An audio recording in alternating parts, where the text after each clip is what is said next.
Bueno, pois vimos dunha semana moi intensa, primeiro no orgánico con ese comité federal do sábado, despois o mércores coa comparecencia do presidente Sánchez no Congreso para, bueno, dar explicacións sobre os casos de corrupción que afectan a membros do partido e as medidas que vai tomar para un pouco convencer os socios da investidura de que se vai a actuar e que se vai seguir para adiante.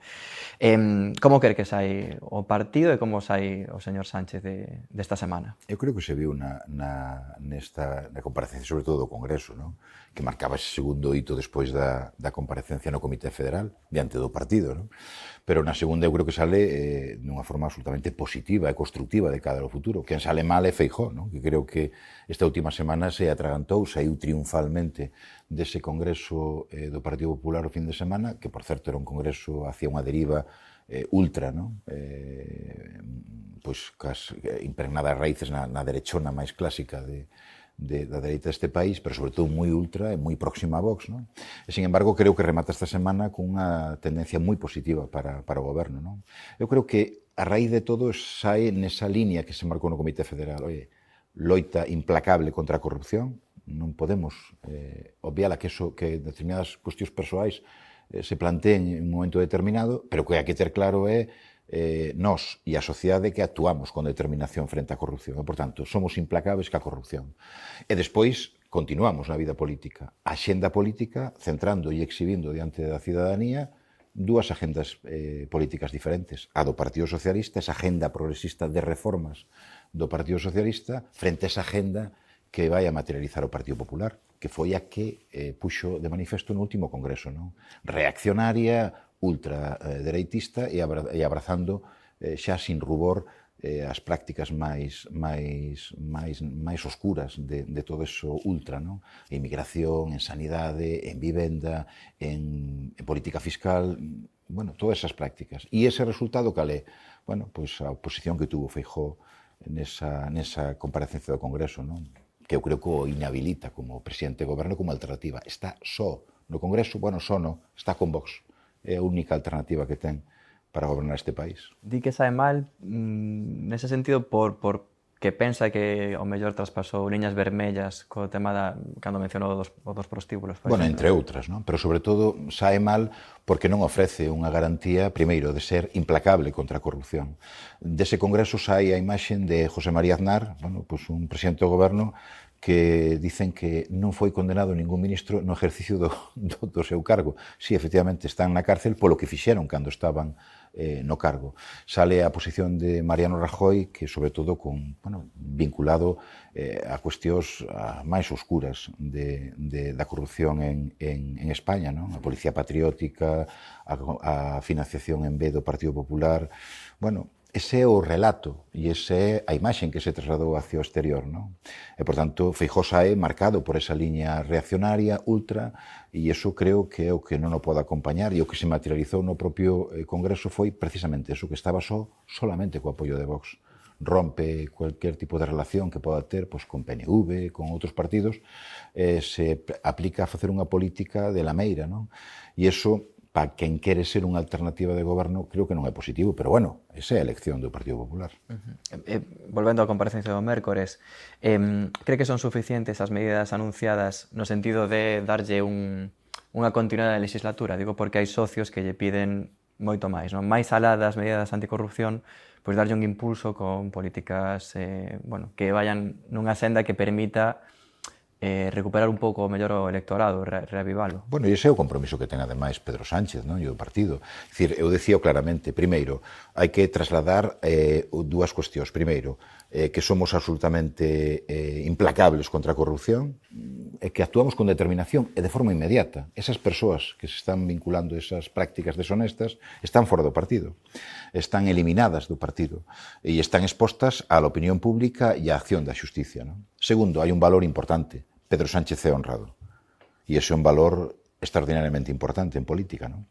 E a partir de aí, unha vez situado eso, situado no horizonte de que a cidadanía que o Partido Socialista é non solamente implacable contra a corrupción, sino que toma medidas con determinación e é coherente que facemos o que decimos. E esa forma de facer a política nos leva a plantear as cuestións sobre os problemas que teñen os ciudadanos, sobre as ventaxas que se poden dar aos cidadáns con unha axenda progresista de reformas. Non? Por eso situamos ese debate en unha implacabilidade contra a corrupción e dous, situar na opinión pública o escenario das dúas agendas. A agenda progresista do Partido Socialista frente a esa agenda oculta do Partido Popular. E iso é no que nos estamos involucrando agora. E desenvolver esa agenda pública significa, para Galicia, continuar con esa línea de inversións que se está levando cerca de 18.000 millóns de inversión do Partido Socialista, pero que ten que continuar. Temos que seguir avanzando nesa línea. Temos que seguir avanzando na línea de reforzamento do sistema de pensións. Temos que seguir avanzando en incrementar o salario mínimo interprofesional, que cada vez haxa maior capacidade para a inmensa maioría dos ciudadanos pues, de ter maior capacidade económica, que este crecemento económico que estamos vivindo sea redistributivo, que é unha das marcas desta agenda progresista de reformas, a redistribución da riqueza que se genera co crecemento económico sin comparación posible nos últimos anos, pois efectivamente forma parte da nosa agenda. Temos un bon modelo económico que permite crecer, que permite ser máis fortes, pero sobre todo que todos sexamos máis fortes. E frente a eso temos unha agenda oscura, reaccionaria do Partido Popular, que en inmigración nos dice que, bueno, que a ver que inmigración ven, que depende de que cultura teñan, que depende se van a ser forza de traballo ou non. É dicir, un discurso absolutamente, bueno, do século XIX, non? E además eso se traslada tamén a Galicia. Vemos a posición que ten o Partido Popular, que nos dice un día que quere avanzar hacia o centro, pero que a política diaria é abrazar a política máis reaccionaria e máis oscura da ultradereita, non? En materia de migración, pero tamén en outro tipo de materias. En materia industrial. Esta semana emplazaba o Partido Popular e a Rueda a que der explicacións de cal é o seu modelo de industrial. Que se lle preguntamos a un galego ou unha galega que diga cal é o modelo industrial do Partido Popular, pois lle vai contestar con Altri, porque non coñece outro tipo de modelo industrial, porque non o hai. E se falamos de vivenda, pois esa cuestión, vemos que en vivenda quen está investindo en vivenda pública é o Estado. 3 de cada 4 euros veñen de procedencia do Estado. Nunha cuestión que é competencia exclusiva da comunidade autónoma. É dicir, que ni nosotros mesmos facemos os deberes aquí en Galicia, como tíamos que facer. Pero se falamos de dependencia, vemos cifras de dependencia de en torno a 361 días para esperar a que che reconozcan a dependencia e os dereitos que che confire esa declaración. Bueno, non vemos que vayamos ben. E en lingua, esta agenda centrista de Rueda queda emborronada polo que se aprobou no último Congreso do Partido Popular. Voltar outra vez a que o galego non se pode utilizar no Congreso. É dicir, bueno, isto é así, non? Cal é a verdadeira agenda do Partido Popular? A que estamos vendo, desgraciadamente, en temas que son capitales para o noso país, para Galicia. E esa axenda ou esa senda que pretende levar a cabo o goberno ten as contas no Congreso para continuar? Digo, porque, por exemplo, Podemos insiste en pedir eleccións e marcarse esa directamente na oposición. Eu creo que a saída desa comparecencia é unha saída onde os que apoian ao goberno e, por tanto, esa agenda queren seguir decididamente apoiando eso, non? Eu decía, o retrato desa comparecencia no Congreso é a soidade do Partido Popular con Vox, non? Pero non rompeu todas as pontes cos demais, non? Por tanto, non ten un apoio mayoritario no Congreso e eu creo que Pedro Sánchez sigue mantendo ese apoio para que se siga traballando nesa axenda que é a que se va levando todos os anos, pero sobre todo que temos retos por futuro que temos que cumplir, non? E a nivel social, digo, porque na primeira comparecencia de Pedro Sánchez despois da saída de Santos Cerdán falaba de que non iba a entregar o goberno a dereita nin a ultradereita. Iso non é un pouco como tamén asumir que esa maioría social que sempre reivindicaron ministros como Óscar López pois está perdida? Bueno, estamos a mitad da legislatura. Esta é unha realidade sobre a que a veces moita xente non reflexiona, non? Dice, oye, estamos a mitad de mandato desta legislatura, por tanto, hai que cumplila. O que pase dentro de 2 anos e o que vote a xente, pois, lóxicamente, formará parte do que a xente decida. Pero, mentras non chega ese momento, a nosa responsabilidade é poñer en riba da mesa esas dúas axendas para que a xente, cando chegue o momento, decida con coñecemento do que pasa e, sobre todo, o que pasaría se o Partido Popular e Vox gobernaran. Por que? Por eso a nosa obligación é desvelar esa axenda oculta do Partido Popular e Vox. Dice, se eles queren seguir falando de temas que non son os que lle preocupan a ciudadanía, como é a vivenda, a sanidade, a capacidade de xerar máis emprego, a cuestión industrial, a inmigración, todo eso, que é o que lle preocupa realmente aos cidadáns, eles poden falar de outras cousas, non?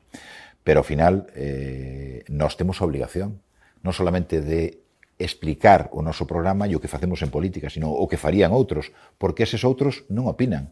Se vostede lle preguntan a Feijóo sobre o salario mínimo interprofesional, dá a calada por resposta, non? É dicir, solamente fala da lama, pero non fala do que faría como presidente do goberno. Por tanto, nós estamos nesa obligación. E confrontar esos dous modelos é a nosa responsabilidade histórica neste momento. Veremos un PSOE pasando a ofensiva despois de setembro para confrontar eses modelos. Absolutamente, pero non lle cabe a menor duda baixo o prisma que eu creo que marca moito que é Pedro Sánchez, non? Hai que ser coherentes, o que lle decía eu antes. Temos que facer o que decimos, ser coherentes e, sobre todo, ter determinación. E iso creo que son dúas marcas da casa. Indo un pouco á parte orgánica, interna, o sábado, antes do Comité Federal, pois coñecíamos esas informacións que falaban dun Paco Salazar con comportamentos inapropiados e que foi apartado antes do seu nomeamento. Isto pode traducirse nunha bunkerización do propio Sánchez ou que este pois solo a hora de tomar estas decisións, ou non ter previsto que Salazar fose unha persoa que non debía ter sido nombrada? Bueno, Salazar xa estaba na executiva anteriormente, por tanto, nese sentido, nesta nova executiva non apareceu, por tanto, o que lle decía antes de coherencia e determinación se ve desde o minuto 1, non? É dicir, cando ten coñecemento desas cuestións, compareceu ante os medios de comunicación, primeiro que fixo foi pedir perdón, reconocer que efectivamente fora traicionado, pero sobre todo determinación a hora de tomar as decisións e da expulsión e o apartamento. É dicir, isto é o que marca unha forma de facer política e outra, non? E cando comparamos cos outros, non é que estemos facendo unha política de y tú más, é simplemente reflejar como actuamos uns e como actúan outros, non? Pense vostede que no ano 2013, cando entrou en prisión Bárcenas, o Partido Socialista nese momento tamén reclamaba a decisión ao presidente do goberno, non? Fíjese en como acabou todo eso, non? E acabou no ano 18 a través dunha moción de censura. Pero nosotros somos implacables ca corrupción, non a consentimos nin a toleramos ninguna, nin de ningún tipo, e por tanto o que hai que actuar é con determinación. Non creo que marca que efectivamente coherencia e determinación teñen que ser as máximas no camiño que temos que afrontar nos próximos meses e nestes 2 anos de legislatura que faltan. Volvendo a ese Comité Federal, houbo moito arroupo ao señor Sánchez, ao secretario xeral, pero tamén houbo voces críticas, non? Pero tremendamente minoritarias, non? Creo que a única foi a de Paje, que conocemos, bueno, o que dixo no Comité Federal e o que dice habitualmente nos medios, pero eso que representa unha minoría, non? A imensa maioría respaldou totalmente, deu confianza e aval ao secretario xeral, e eu creo que tamén cariño, non? Que creo que tamén é importante, non? Nesta situación. Non solamente se tratou de dar confianza, sino apoio e confianza no que temos moito que facer durante os próximos 2 anos. Dende o Partido Popular apuntan a que haberá novos informes da UCO que impliquen a membros do goberno, tamén do Congreso. Temen que iso poda ocorrer? Coherencia e determinación. Eu non podo prever o futuro. O que si podo prever é como vamos a reaccionar ante ese hipotético futuro. E vamos a reaccionar da mesma maneira, con coherencia e con determinación. Nós somos un partido fiable ante a corrupción. Somos implacables e, por tanto, a xente, cando hai corrupción nun partido socialista, por esos comportamentos persoais e puramente minoritarios, todo hai que decirlo, actuamos con determinación. Por tanto, neso somos absolutamente fiables e seguiremos sendo no futuro fiables.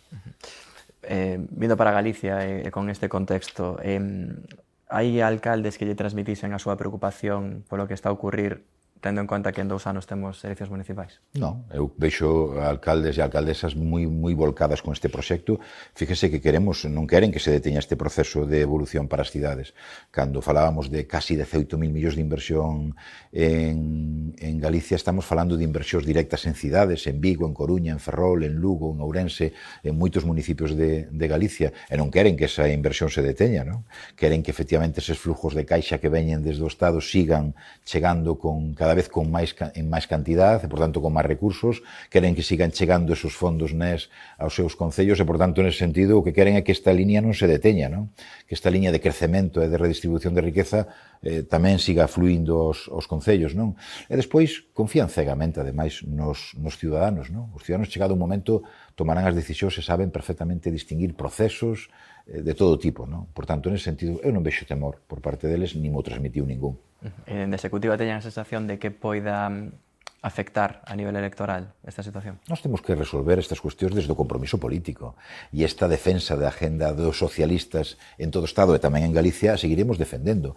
Quen espere que nos vamos a votar para atrás está moi equivocado. E, por tanto, vamos seguir dimensionando a nosa política e, sobre todo, a importancia que o debate político serio e realista se faga donde tiñamos que facelo, nun pequeno concello, no Parlamento de Galicia e por todo o territorio do noso país. Vamos seguir dimensionando esta xenda e vamos facer máis. Vamos seguir desvelando esta xenda oculta do Partido Popular e de Vox por todos os recunchos de Galicia. Esa vai ser a nosa misión para os próximos meses. Aproveitando que estamos falando de alcaldes, as candidaturas de caras municipais, cando empezaron a estar definidas? Bueno, estáse traballando xa nelas, non? Creo que non desvelo ningún secreto se o digo, non? Pero en todo caso é unha evolución que terá que estar rematada no próximo ano, non? Cunha forma máis clara e pública, non? Pero xa estamos traballando intensamente neso.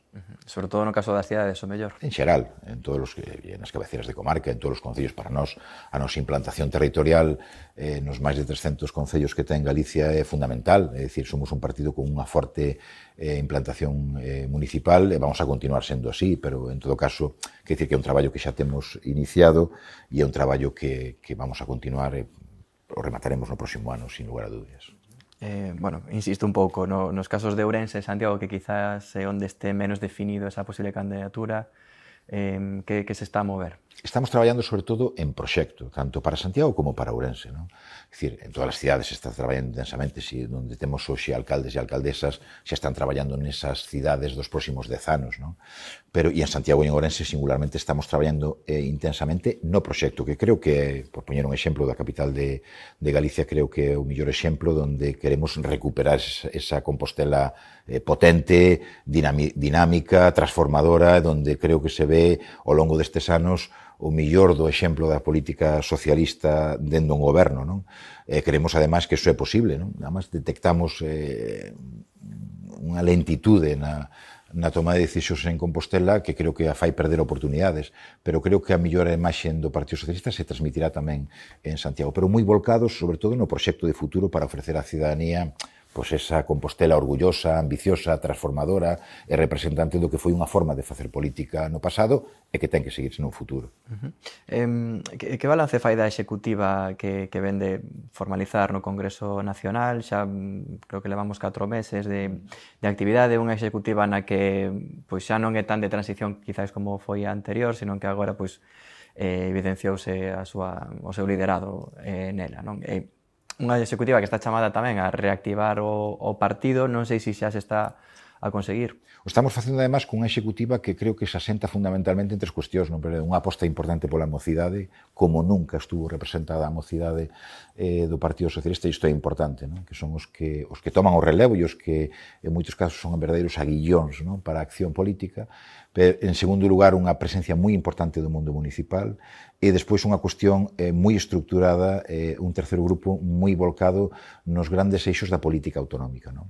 De feito, o millor deses exemplos se ve fundamentalmente nos grupos de traballo que acabamos de implementar, non? Unha vez rematado todo o proceso de renovación do partido en Galicia en todas as agrupacións municipais, cousa que terminou o pasado 30 de xuño, agora vimos de generar unha estructura de grupos de traballo realmente espectacular, non? Donde eu sorpresivamente, ademais, creo que se incorporaron máis de 400 persoas, non?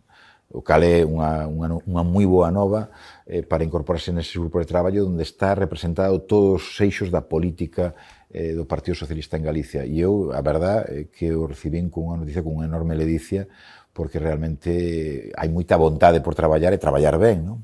En ese sentido, estamos comenzando ese traballo dese inicio, despois desde marzo, pero claro, fruto da renovación, prácticamente hasta este mes de pasado de xuño non pode operar dunha forma clara a propia executiva.